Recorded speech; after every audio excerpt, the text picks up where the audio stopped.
Ushbu loyiha Xalq banki hamkorligida Toshkent viloyati Chinoz tumani Ahlinfida 114-kontur amalga oshirilmoqda.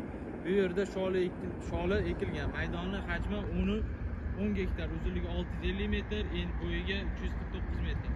Loyiha menejmenti bu yerda ekilgan zamonaviy usullar bilan parvarlashib, hozirgi kunda unib chiqish holatida. Ekin yetishtirish 100 kun davom etadi. Yetishtirish jarayonida sug'oriladi va tabiiy mineral o'g'itlari bilan oziqlantiriladi. Ushbu loyiha 35 ta dehqon xo'jaligi biriktirilgan bo'lib, har bir dehqon uchun o'rtacha 50 sotikdan to'g'ri keladi.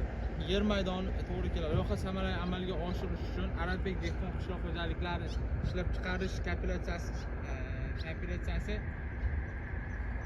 biriktirilgan. Ushbu loyiha bo'yicha har bir gektarda 7 tonnadan jami 70 tonna hosil olish rejalashtirilgan. Mazkur ekin yig'ishtirib olingandan so'ng ikkinchi ekin ham yuqori daromad ekin turi ekish orqali egalarining daromadini yanada oshirib boriladi.